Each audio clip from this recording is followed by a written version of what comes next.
What is up, you guys? Marty McFly coming at you, bringing you guys the Halloween merch. A happy, happy Halloween to all of you out there, and a blessed Samhain. I hope everyone gets to do everything they wanted to do this festive season. I hope everyone gets to go trick-or-treating tonight with yourselves, your kids, your spouse, your partner. I hope everyone gets to go bobbing for apples, and I hope everyone gets to go dress in whatever outfit they want and whatever costume they want to go up as. You know, this is a holiday steeped in tradition going back a very, very long time, and it's my favorite holiday. I hope it is yours too. I hope you guys just get to do everything you wanted to do. I know I've been decorating basically since last Halloween, but I think I really started decorating for this season probably in May because I'm crazy, but I just love it. It's the anticipation and getting excited for this holiday is something that brings me a lot of joy, and I hope it does the same for you. The only sad part is when it's over, and then I'm already thinking about next Halloween, but we're not here for that. Happy Halloween again to you guys. I'm going to make this video quick. I just wanted to talk about a few books that I usually like to look forward to during the season, or maybe books that I've really given me the Halloween feelings. Granted, I don't read all of these every year during this time because some of them are longer, but these are some books that really put me in the Halloween mood, and I'm going to go through them, and I'm going to let you guys go back to enjoying your holiday. So I do read this one every once in a while. I read this, I think, when I was 12 or 13. It's definitely written for, like, mid-teens, but honestly, it's a book I always really look forward to, especially the Scarecrow story, and, of course, R.L. Stine's Nightmare Hour. If you are a fan of anything R.L. Stine did, and if you are in the mood for the Halloween season, monsters, ghosts, ghoulies, this is a fantastic place to start. The stories are short, but they're spooky. They're enough to put a chill down your spine. I still read it again, and it's still a good time. So if you love Halloween and you want something, you know, like I said, the writing's about mid-teens, but it's actually still pretty decent writing for R.L. Stine. It's a little above the Goosebumps era, and I gotta recommend it. So if you're looking for something new, I definitely recommend trying this one. Another book that I wouldn't call scary, but the title has been used in countless bands.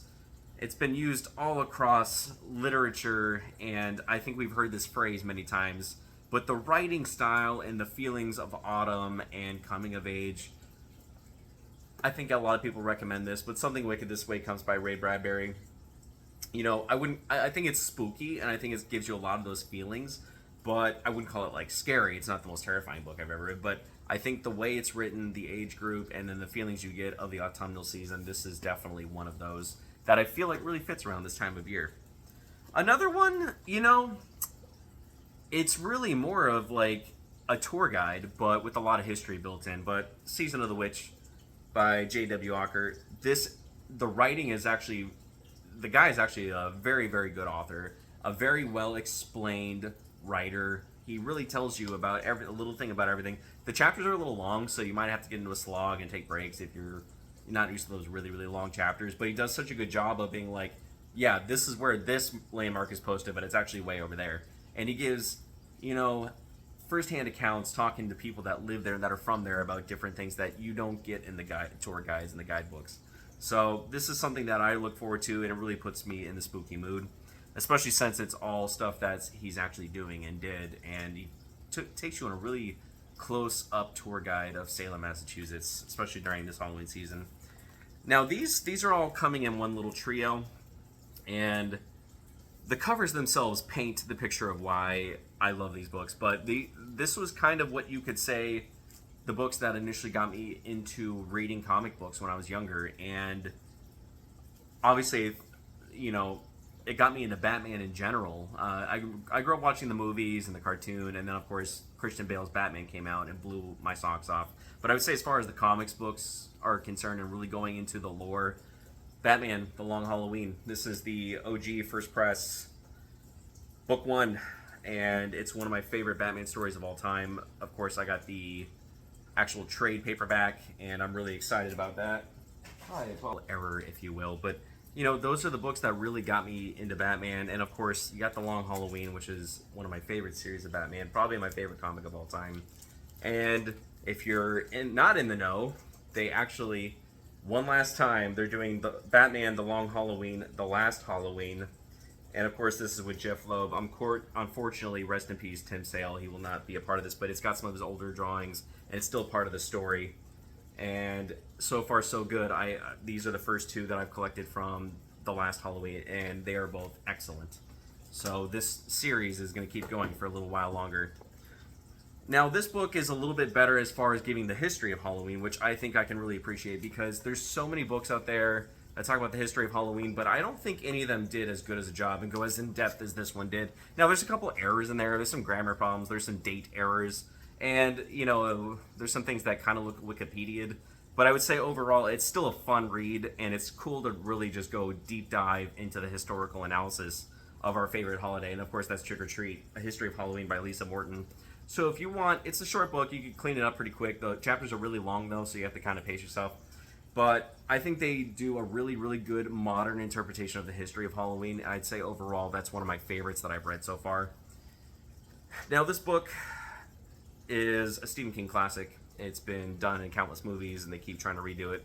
But I would say not only because of the Halloween chapter of this book, but I feel like the book is spooky and cold and dark enough.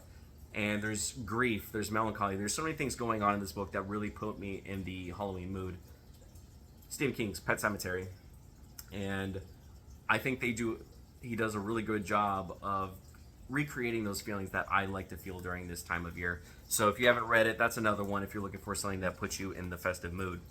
Now, this book, I read it pretty quickly, loved the movie, and the movie is what originally got me back into the book. I picked this up when I was in Seattle, Washington, back in 2014. Found it in a little bookstore not too far from the record store that's over on Alki Island in West Seattle. So you have Easy Street Records. There's a little bookshop like 2 streets down, and just a tiny little place. You can overview the cliff and everything. But The Exorcist, William Peter Blatty. Fantastic book. There is even a little mention of Halloween because you have a chapter about it in here. It's in the movie as well. But I would say as far as books that really, again, really simulate those Halloween feelings, this is another great one. So if you're looking for something to put you in the spooky mood, I'd say that's a great way to start. And I could go on all day about these books, and there's so many that I've read that still put me in the festive mood.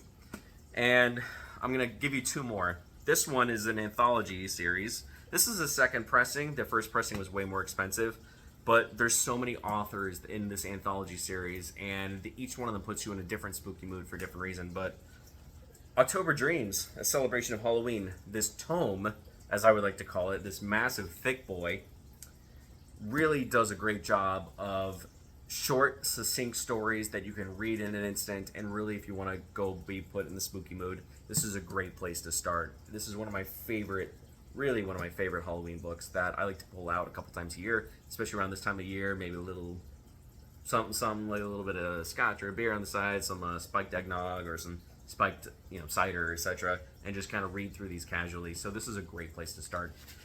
Last but not least, I actually have this book framed and in a glass case because it's a first press of the book. It smells amazing. You know how certain books have that smell? You know what I'm talking about.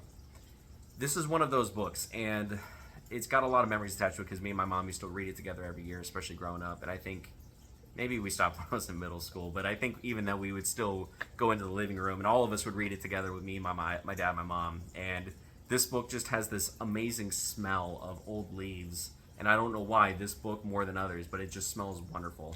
And of course, I'm talking about Scary Scary Halloween by Eve Bunting. That book meant so much to me as a kid. My parents bought it right off the shelf when it first came out.